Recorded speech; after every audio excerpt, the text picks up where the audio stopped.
Welcome to Pankinen Financial Perspective with Ashton Pankinen from Pankinen Financial Group.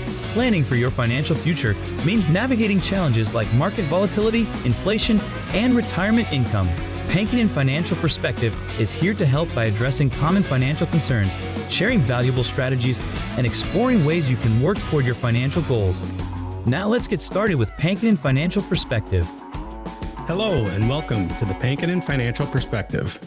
My name is Ashton Pankinen from Pankinen Financial Group.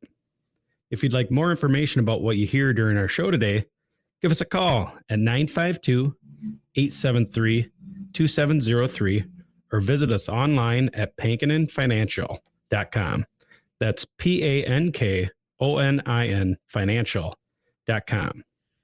And while at my website, click on the radio page to check out past shows and to subscribe to our program on Apple Podcasts, Spotify, or Amazon Music. Also, while at my page, click the link at the top to get the latest retirement guide and sign up for our newsletter. You've probably heard the tales of people who were born into wealth or lucked out into a big windfall.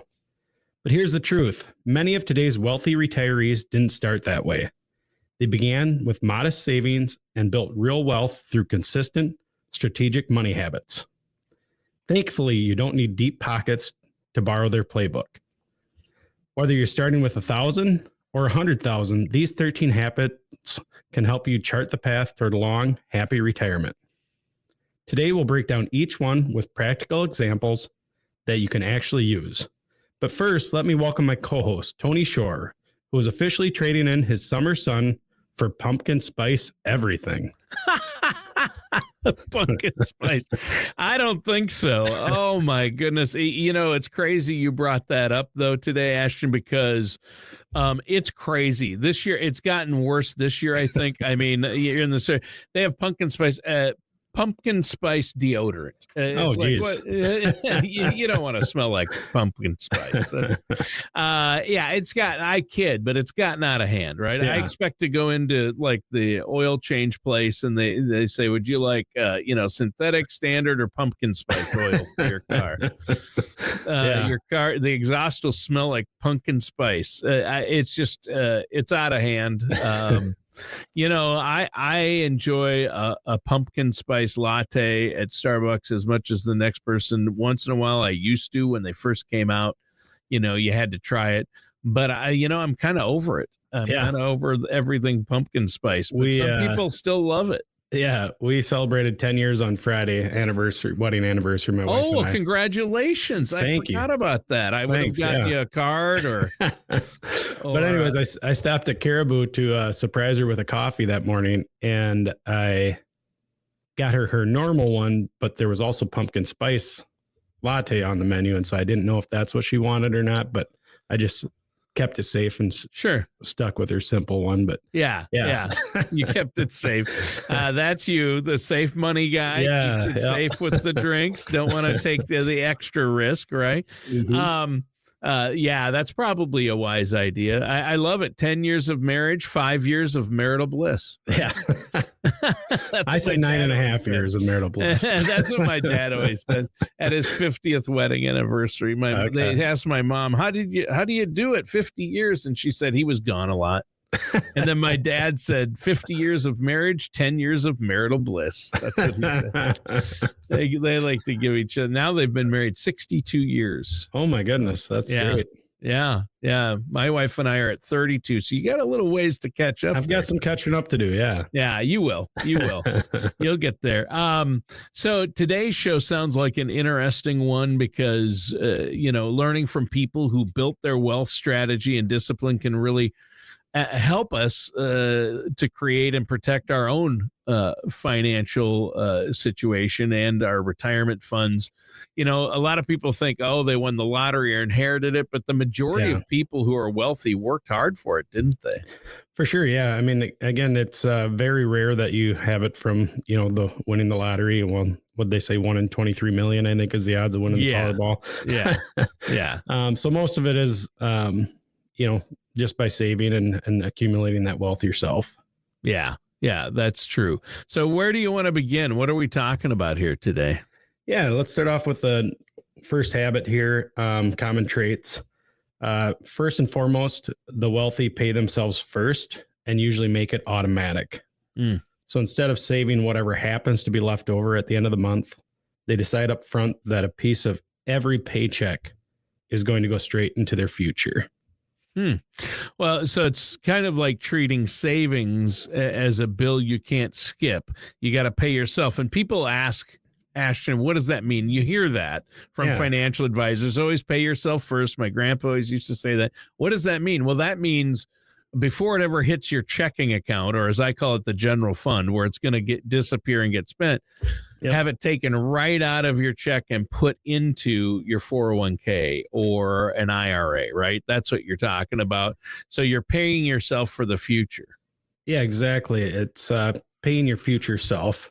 A lot of retirees I've worked with set up that auto transfer often to 10, 15, 20% into a retirement account like a 401k or IRA, Roth IRA. And some that are saving even more maybe hit those limits and they're actually doing it into a non-qualified account.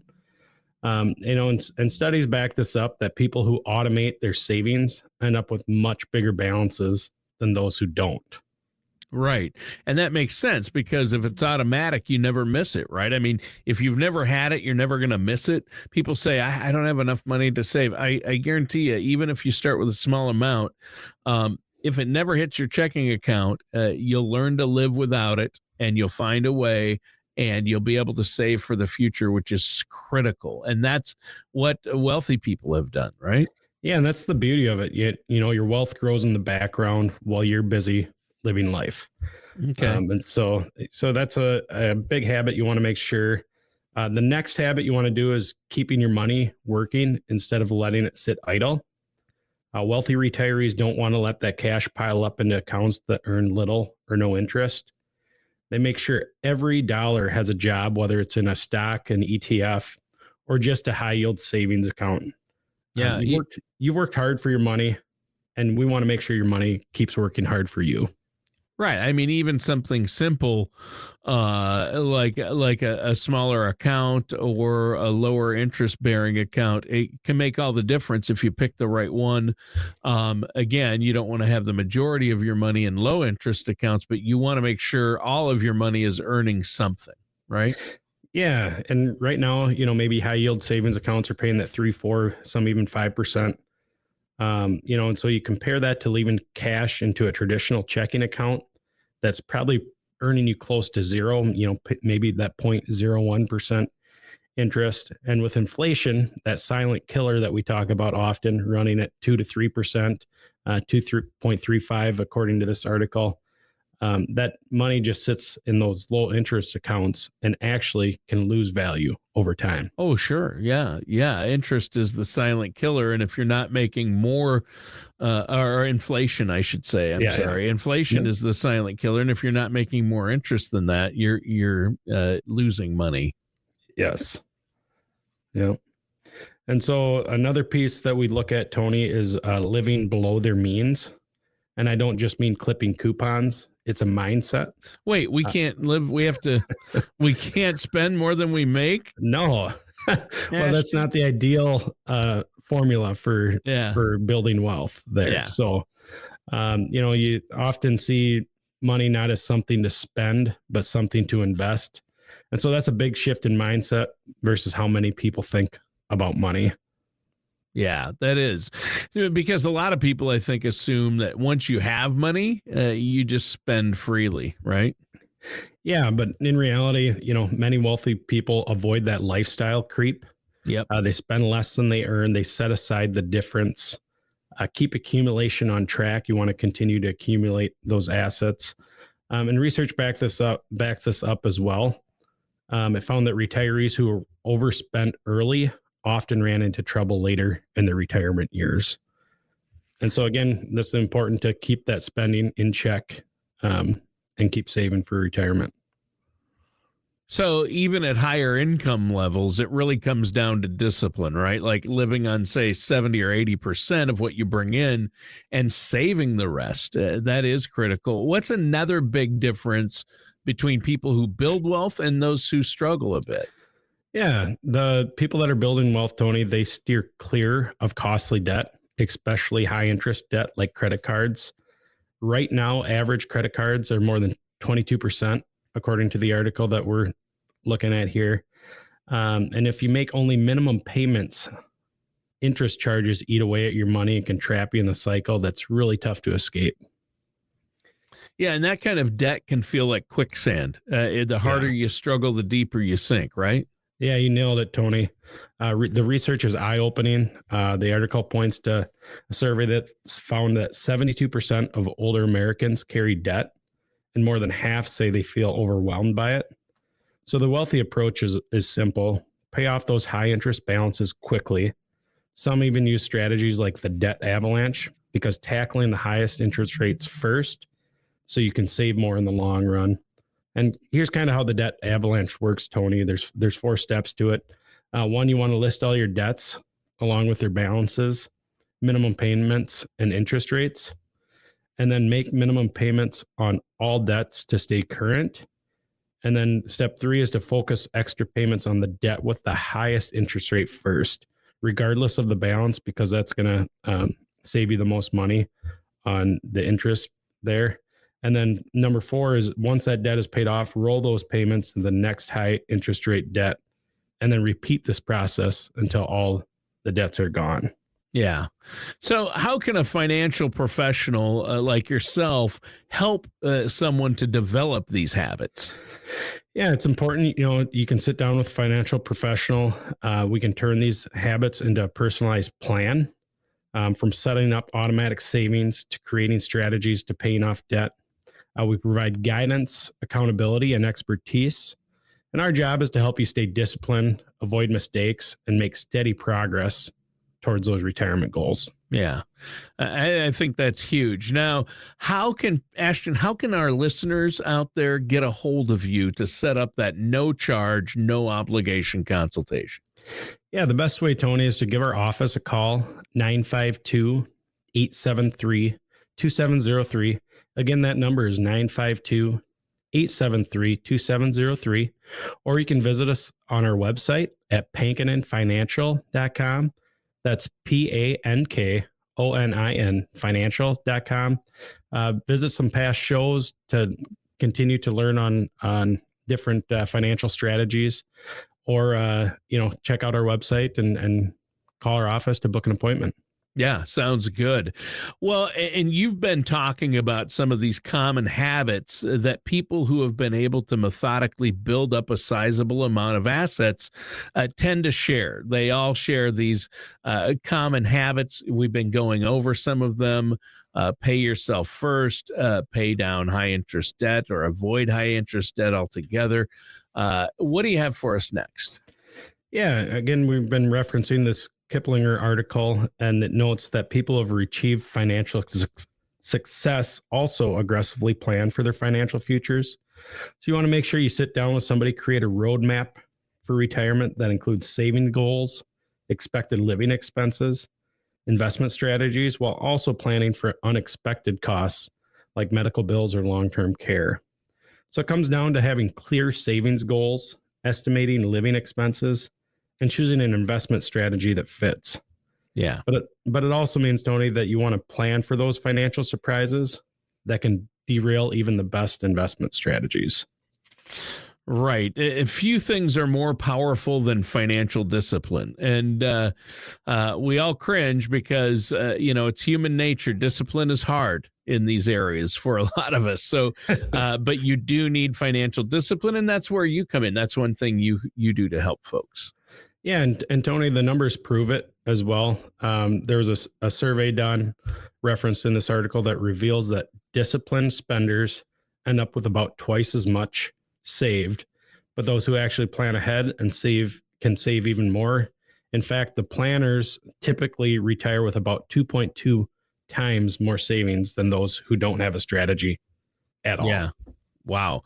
So just having that roadmap or blueprint in place can give you a huge advantage when it comes to building a more solid and secure retirement or financial well-being for yourself. Now, what about after you've built that retirement roadmap? Do most people just set it and forget it? How does that work, especially those who are successful? Yeah, and those successful or the wealthy ones, it's another common habit is to meet regularly with your financial advisor. Again, those checkups can help refine the strategy, optimize investments, and catch blind spots you might miss on your own. Again, it's an evolving strategy too. Sometimes goals change, and so it's important to sit down with an advisor on a regular basis to review these. Yeah, another common thread is most people who are wealthy and stay that way have a team set up. They have a financial advisor like yourself, kind of like getting a second set of eyes on your strategy. Yep, and that pays off literally. Again, the article cited they found retirees who regularly meet with their advisor on average have 15% more in savings than those who don't.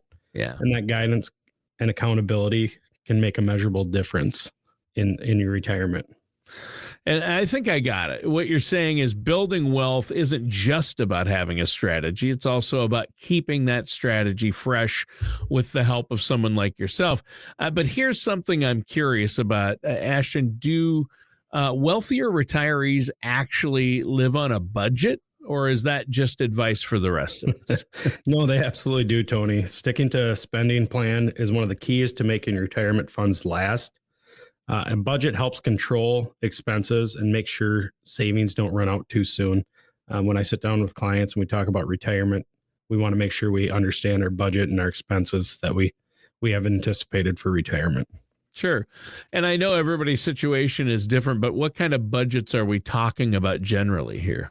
Yeah, one of the, kind of the easier budgets to talk about is some follow a 50-30-20 rule, which is 50% for needs, 30% for wants, and 20% for savings or debt. And then other prefer that 60-30-10 once they're retired. Income is more fixed. They're probably not saving as much and they don't have any debt left, hopefully. And so again, the point is it's not an exact formula, Tony. It's about having structure that matches your lifestyle and your goals. Yeah, there you go. Well, and as you mentioned earlier, values play a role too then, right? Yeah, exactly. Wealthy retirees don't just budget for numbers. They budget for what matters most to them. For some people, it's travel. For others, it's giving to charity or spending time with family and friends.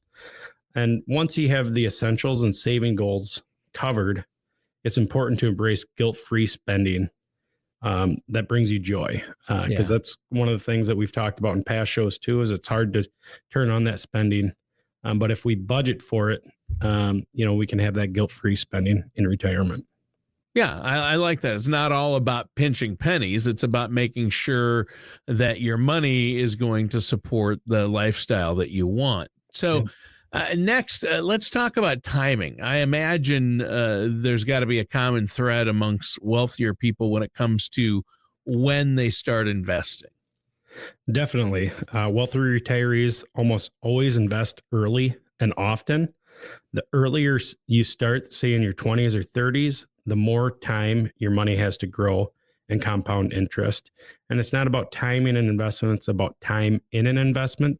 And so again, the longer you're invested, the more that compound interest, and less about how much you put in and how long it has to work. And so again, compound interest is that eighth wonder of the world that the earlier you start, the better off you are.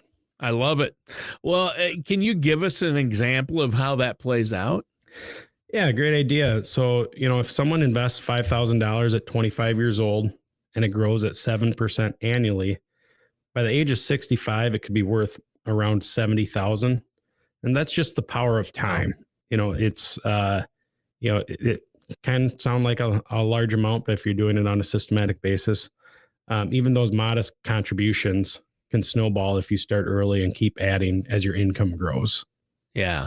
And that means it's not just about investing big amounts. It's about investing consistently and letting time do the heavy lifting, like dollar cost averaging your way into the market, giving some each paycheck, and that'll help it grow even more. And here's something I've heard before. The wealthy think differently about what they own. Is this true? And what does that mean? No, it's very true, Tony. wealthier retirees tend to prioritize assets over liabilities. The number of people that tell me, "Oh, I'm going to invest in this boat," that's not really investing. No, boats and cars aren't investing, are they? No, it is a purchase, but it's not investments. And so, it's important to invest in assets like stocks, real estate, or rental properties that can generate income or can increase in value. And liabilities, on the other hand, like car loans, heavy mortgages, tend to drain those resources. So the simple distinction makes a big difference over time. So in other words, they're constantly adding things that work for them instead of things that work against them, making their money work for them. Yeah, exactly. And the article explains, that many wealthy retirees should hold 70% or more of their net worth in assets. Again, not liabilities, assets. And they're also not afraid to simplify. So if a vehicle is sitting there unused or a property no longer makes sense to own, they sell it and then they get that money working hard for them. And it's not about selling that memory. It's about freeing up resources, reducing stress, and keeping life simpler. Yeah. 3 great tips. Free up your resources, reduce your stress, and simplify things. That really registers with me. Focusing on what's going to build your future and letting go of what's going to hold you back. Right. Yeah, I'm glad that resonates with you. Again, building wealth isn't just about the numbers. It's about choices. And you want to focus on assets that support your goals, that you create both financial growth and confidence in your retirement. Yeah, I think this is hugely important, and you shouldn't go it alone. You need to be working with a trusted financial services professional who's a fiduciary, who's going to look out for your best interests. And that's where you come in, Ashton. Let our listeners know again how they can get a hold of you, because if they have questions or want to get a second opinion on their plan, or maybe they don't have a financial and retirement income plan in place yet, and they need to get one in place. Yeah, give our office a call, 952-873-2703. Again, that's 952-873-2703. Or visit our website, pankoninfinancial.com. That's PANKONIN financial.com. All right. Well, it's been a great show so far, and you've been talking about some of the common traits among those who have been able to accumulate the kind of assets that make it more likely they'll be able to maintain their ideal lifestyle throughout their life and during retirement. So what's next? What's another habit we should look for here? Yeah, one big habit, Tony, is using passive income. That means creating money streams that don't require constant effort, like dividends from stocks, maybe some rental properties, or interest from bonds and savings accounts. So it's money that's working for you instead of the other way around. And we've mentioned this before, Tony. You've worked hard for your money all these years. We want to make sure your money is working hard for you. Exactly. And this is how they keep their wealth growing even when they're not on the clock, right? Yeah, that's right. IRS data has shown that the average millionaire has around 7 income streams. Wow. And that includes dividend income, rental properties, capital gains from interest, and even lending activity, meaning, personal loans, those types of things. And the key is diversity and building multiple pipelines of income. Yeah.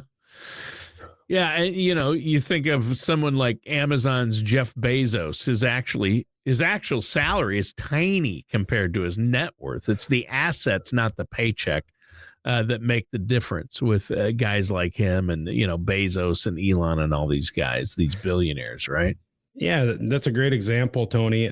His Amazon shares are what created his real wealth. For everyday investors, it doesn't have to be billions. It's just about setting up even 1 or 2 income streams that can create financial freedom over time. And that could be a dividend paying stock or mutual fund. Yeah. And that's encouraging because it means just about anybody can start building passive income on a smaller scale. You can start on a smaller scale. Here's another question for you, though. Do wealthier people usually know more about money, or do they hire experts like yourself to do everything for them? Yeah. And again, they do usually know more. but it's because they've been working with a trusted advisor and learning as they go along. And so that's the big difference, that wealthier people tend to build the financial knowledge over time. You don't just all of a sudden flip a switch and you have all the financial knowledge you need. Right. So you got to understand how the investments work, taxes, and retirement accounts that can reduce the chances of making costly mistakes. And that's where it's important to sit down with an advisor. When I sit down with somebody, I said, you don't have to understand it to the point that I understand it, but I hope every time we meet, you learn a little bit more about it. Well, yeah, and that makes sense because you don't need to be an expert yourself, but the more you understand, the better decisions you make. And that's why working with a good, trusted financial professional who's going to help educate you is huge. And I know this is part of your strategy where working closely with your clients is so beneficial to them, right? Yeah. And again, Tony, knowledge gaps are real. There's an article CNBC had, half of Americans don't even know what their 401k is invested in. Right. And that lack of awareness can really limit your retirement potential. And the other part of that is that's often one of their largest assets, especially outside of their home. Yeah, this is true. I mean, one powerful habit, I guess, would simply be to pay attention and take the time to learn these things. Ask your financial professional, meet with Ashton. That way you can take more control over your own financial future. It makes sense. So yeah, you've given us a lot to think about. Give us a summary before we close out the show today. Yeah. So we've talked about 13 habits that anyone could put into practice, not just the wealthy. Start by paying yourself first. Keep your money moving. Live below your means. Avoid that costly debt. Create a retirement roadmap and regularly meet with a financial professional to review those. Stick with a budget. Invest early and often. Focus on assets over liabilities. You want to make sure you build passive income streams, grow your financial knowledge, and review your strategy often. Yes. Finally, make sure you take educated risks with diversification as your guide. These options may sound difficult or may sound simple, but together they build real momentum towards retirement. There you go. Well, hey, how can our listeners out there, one more time, set up that no charge, no obligation consultation? Yeah, best way is give our office a call at 952-873-2703. Again, that's 952-873-2703, or visit us at pankoninfinancial.com.